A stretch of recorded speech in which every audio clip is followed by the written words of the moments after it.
Desperate Measures by VVC, Chapter 26, Neville's Summer.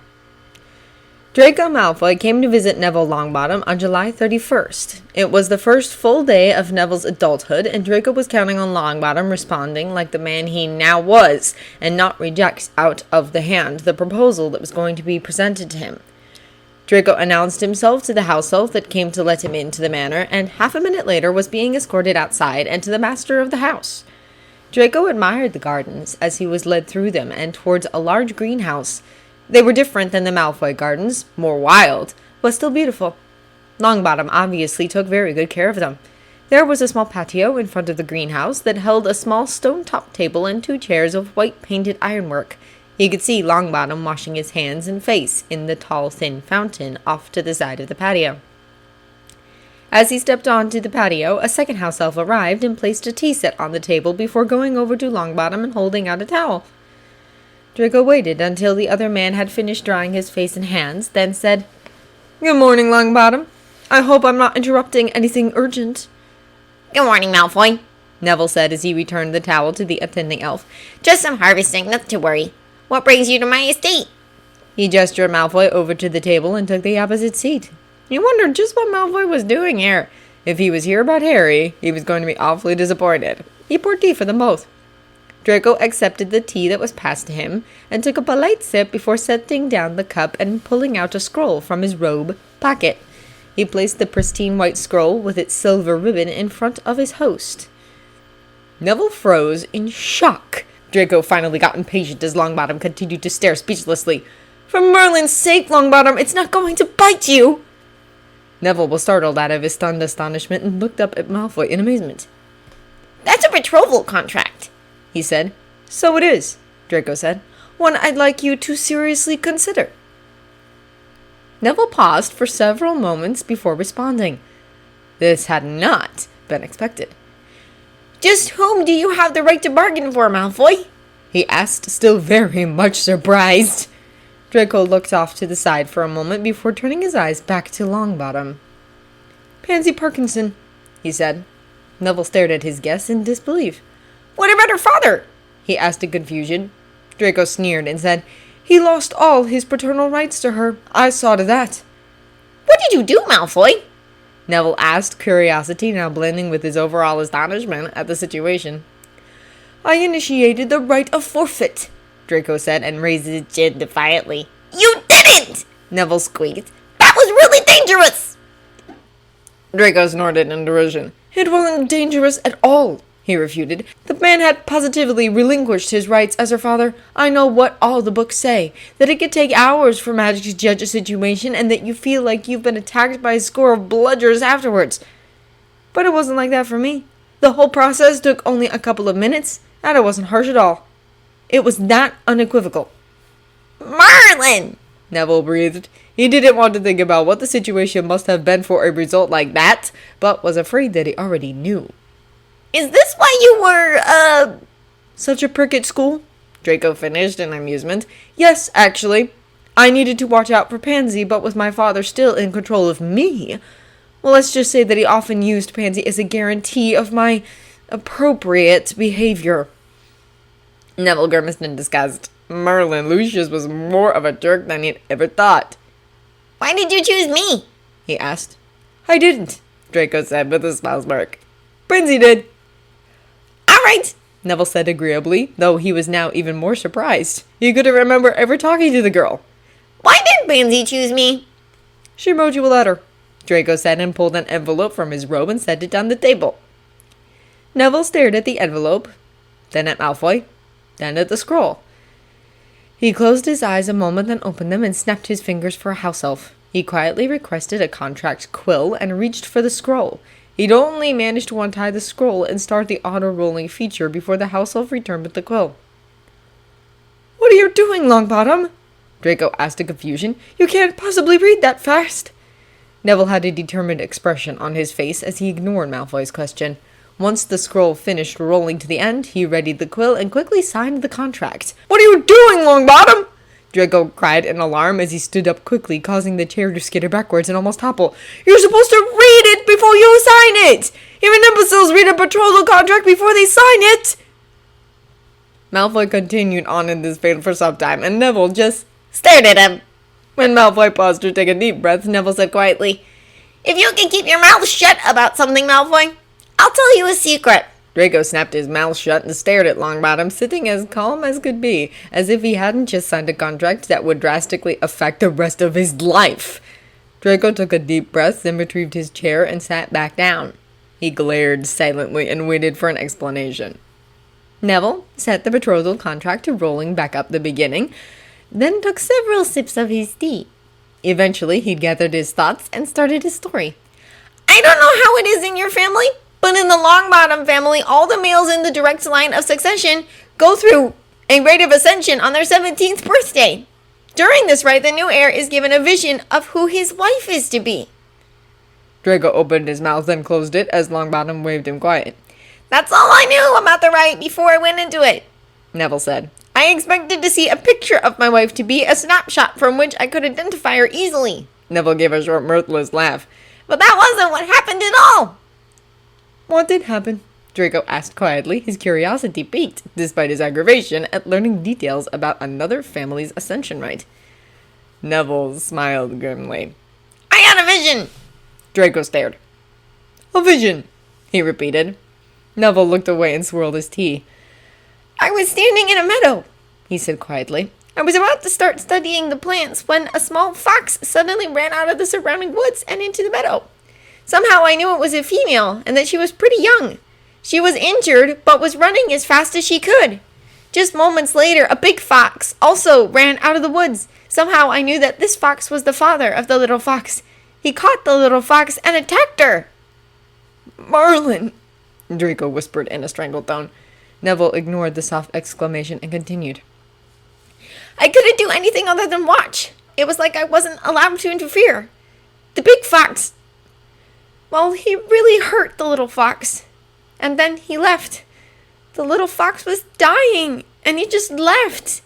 The little fox was whimpering in pain, but she eventually got up the strength to let out this really plaintive howl. It was awful. Draco grabbed his tea and took a large gulp, then set the teacup back down, ignoring the rattling it made due to his shaky hands. What then? He whispered. Neville continued to swirl his tea while staring out over the garden. Then I heard the cry of a hawk. I looked up, and in the sky was a hawk coming towards the fox. The hawk dived, and I was sure that he was going to kill the fox. She was weak and easy prey. But instead, the hawk grabbed the fox and carried her off. Then the scene wavered and changed. To what? Draco asked breathlessly. Neville glanced over at Malfoy and wasn't even mildly surprised at the look of horrified fascination that he saw. I saw the hawk land in a nest and let go of the fox, then quickly take off again. He came back in just a couple of minutes carrying something in his talons that he put into the fox's mouth. Whatever it was, it made her stop dying. She was still hurt really badly though, and I watched as the hawk continued to fetch things to give the little fox to heal her. Eventually, the little fox fell asleep and the hawk watched over her. Sometimes she would whimper in her sleep, move about restlessly, and wake up frightened. The hawk would twitter and the sound would calm her down again, and she would curl up into this little tiny ball and go to sleep. Then the hawk would stand watch again. Somehow I knew that the hawk was now the guardian, the father of the little fox. Was that it? Draco asked, somewhat frightened at what else Longbottom's vision might have shown him. Neville turned his head back to look directly at Malfoy. No, he said. It wavered and changed once more. I was sitting at a table. This one, in fact. The hawk, the same hawk, came and dropped a betrothal contract onto the table, then perched on one of the chairs. This one, Draco said quietly. Neville nodded. And then something weird happened. The vision split into two pieces, and again, somehow, I was able to see and understand both perfectly at the same time. In one piece, I picked up the betrothal contract and signed it immediately. The hawk had a fit. A vulture came out and saw what had happened and had a fit. Some other animals came out and also had a fit. I knew somehow that there were pieces in the contract that I didn't like. In fact, there were pieces that I downright hated. But in the end, I was happy The fox was happy, and we had a bunch of happy little pups romping around. Draco snorted in amusement at the idea of a litter of pups romping around Pansy. Pansy absolutely detested dogs, which made it all the more amusing that our animagus form was a fox. Neville raised his eyebrows at the response, but didn't ask.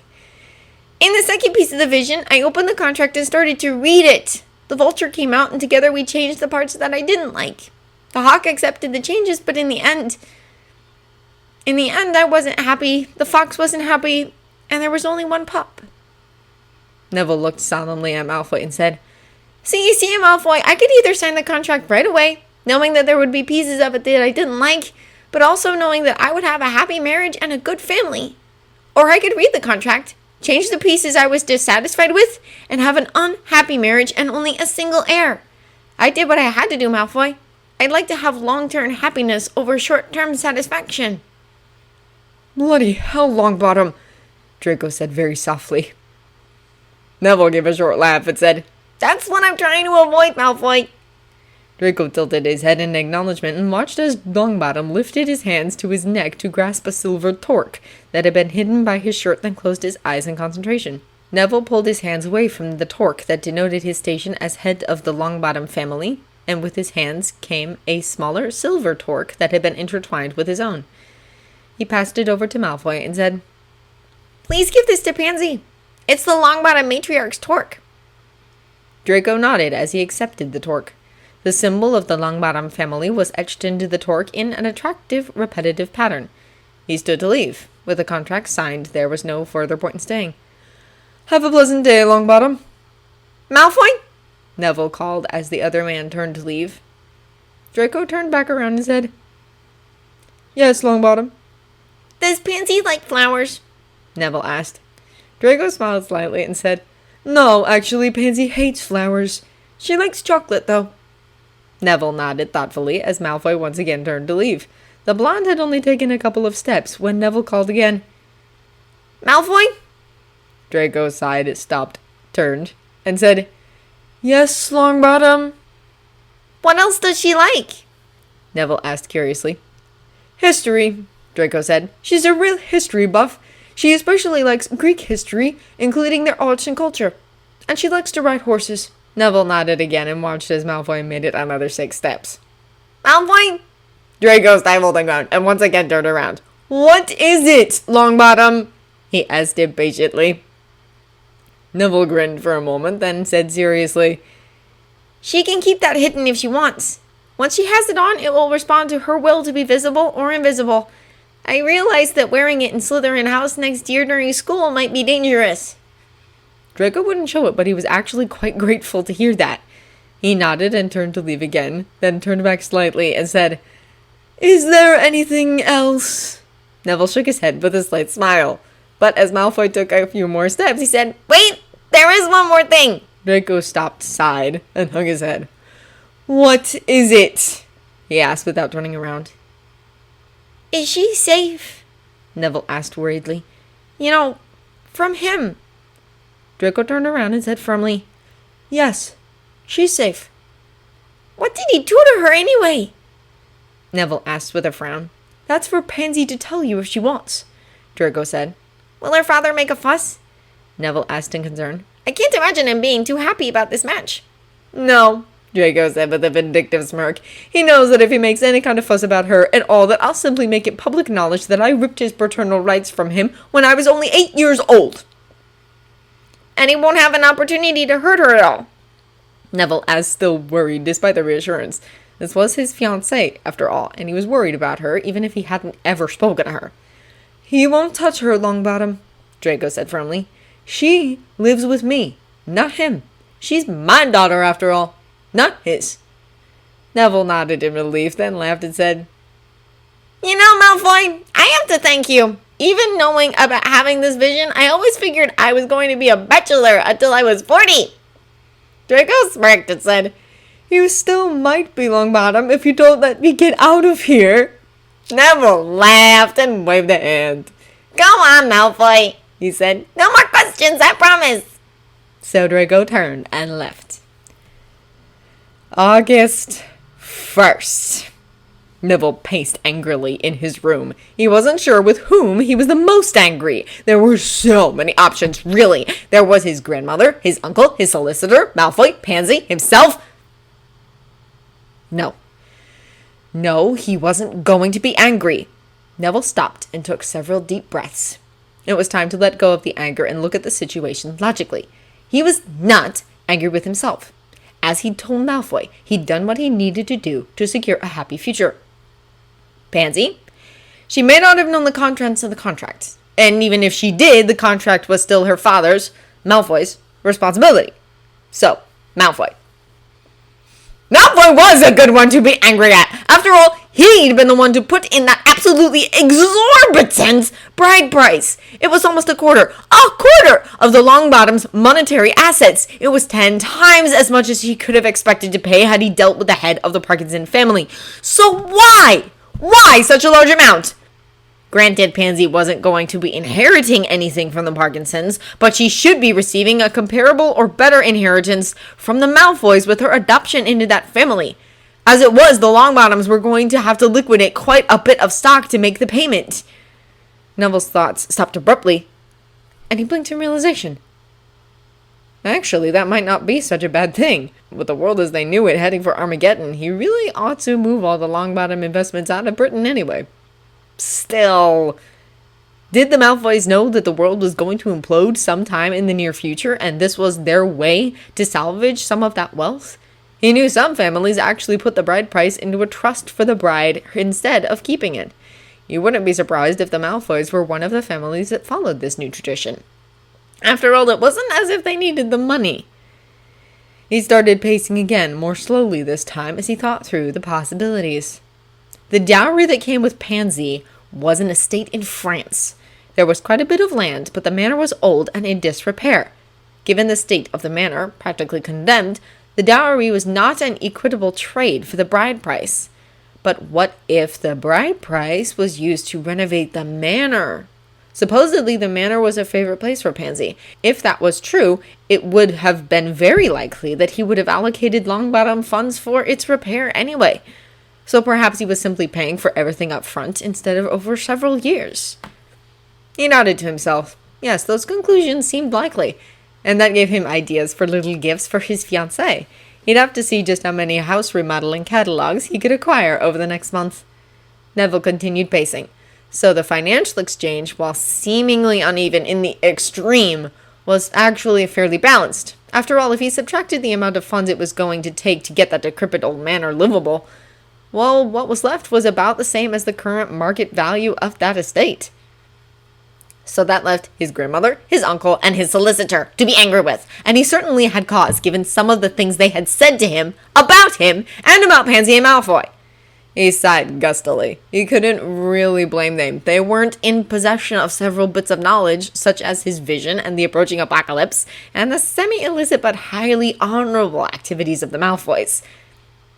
But the bride price wasn't the only thing they were angry with him about, or that he was angry about himself.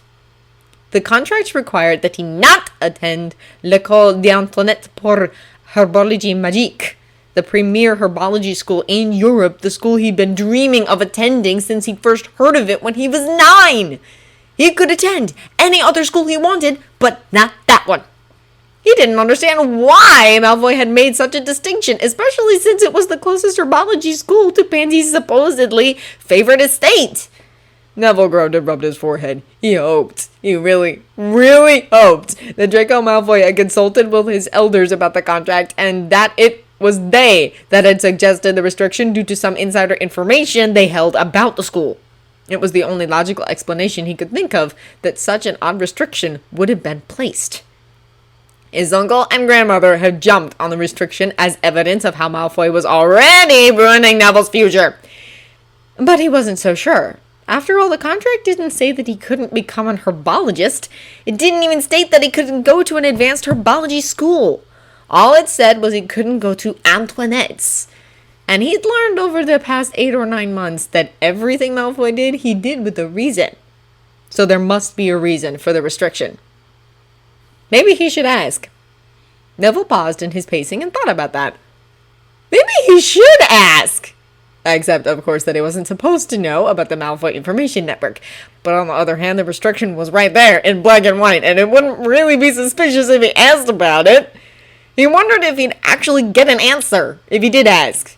He decided that making the attempt wouldn't hurt anything and resumed his pacing. His family was also furious over the fact that he was required to leave the Longbottom family home and to live outside of the country. He snorted in bitter amusement as he wondered just how angry they would be when he, as head of the family, required everyone to leave the country. He wasn't going to leave his family here to be destroyed in the coming war. There were other things, too, that were less than desirable. There were the requirements about how to raise any and all children he and Pansy might have. There were the requirements about getting Malfoy permission before he took a job. There were lots of things. Most were small, but some weren't. And all the details hadn't yet reached the extended family. He couldn't imagine the furor that would provoke when they finally did hear. He was going to have a couple dozen people at his throat for this. Merlin, what a mess! August 7th. Silence! Neville said loudly and slammed his hands down onto the dinner table. In the resulting shocked silence, he stood slowly and glared at everybody sitting around the dinner table. He leaned forward on his hands and said menacingly, "There will be no more discussion about this topic in my presence. Yes, there are a number of things in the contract that appear to be detrimental to me personally or to the family in general. That's too bad. The contract is signed. There is no going back. I had my reasons for signing the contract, which I will point out was my right. As none of you have had the decency to ask me politely what those reasons might be, I will not be informing you, as is also my right." Neville took a deep breath and glared at his grandmother into silence as she opened her mouth. He took another deep breath and stood up fully, showing off the height he had achieved over the past year, and squared his shoulders. "There will be no attempts to circumvent the contract. There will be no counter-contracts proposed. And most especially, there will be no gossiping about the contract outside of this family. Is that understood?" The entire population of the table simply stared in varying degrees of shock and indignation. "I said, is that understood?" Neville hissed out angrily, lacing the implied command with the magic that came with being head of the family. Everyone present immediately nodded or gave their affirmations.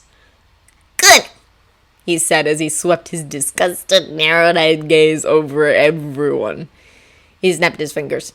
A house elf popped in a couple of feet away from Neville's chair and asked, "You's been needing Mipsy, Master Neville?" "Yes, Mipsy," Neville said, still glaring at his family. "I will be taking the remainder of my meal in my rooms. Please see to it." "Mipsy be happy to, Master Neville," the elf said as she snapped her fingers and vanished Neville's place setting from the table. A moment later, she popped out.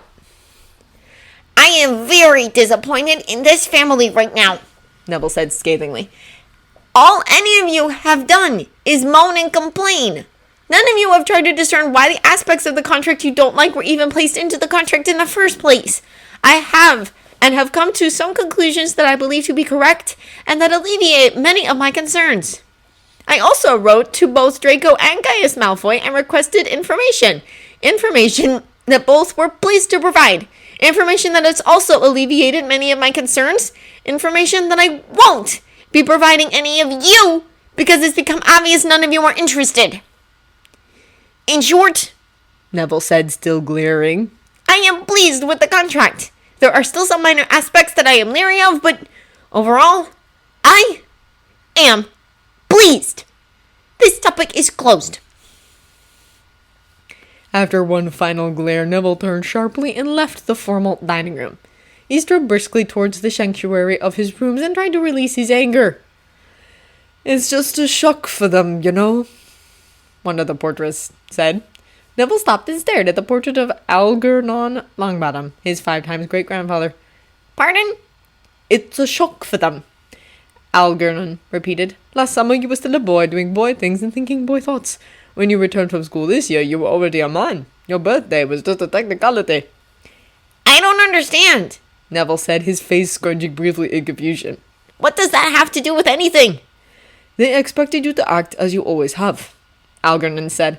"They expected you to consult with them as you always have before making such a big decision. They did not expect you to be ready to make your own decisions." Well, that's too bad for them, isn't it? Neville said guzzling. Algernon laughed slightly.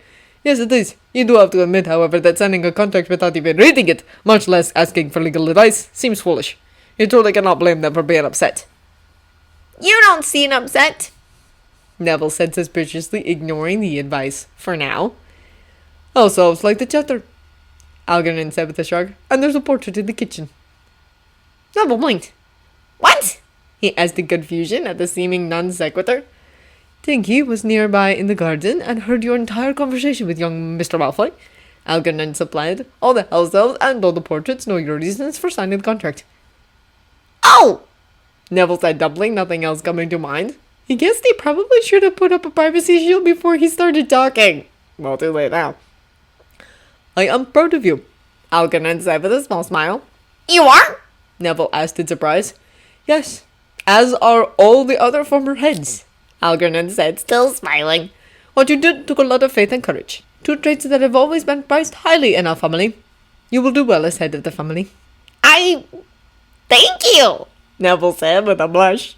I hope to live up to your expectations. I'm sure you will, Algernon said guidedly. Now go finish your dinner. Head you may be, but you are still a growing boy. No sense in skipping meals. Neville nodded and ambled towards his room, slightly befuddled but deep in thought.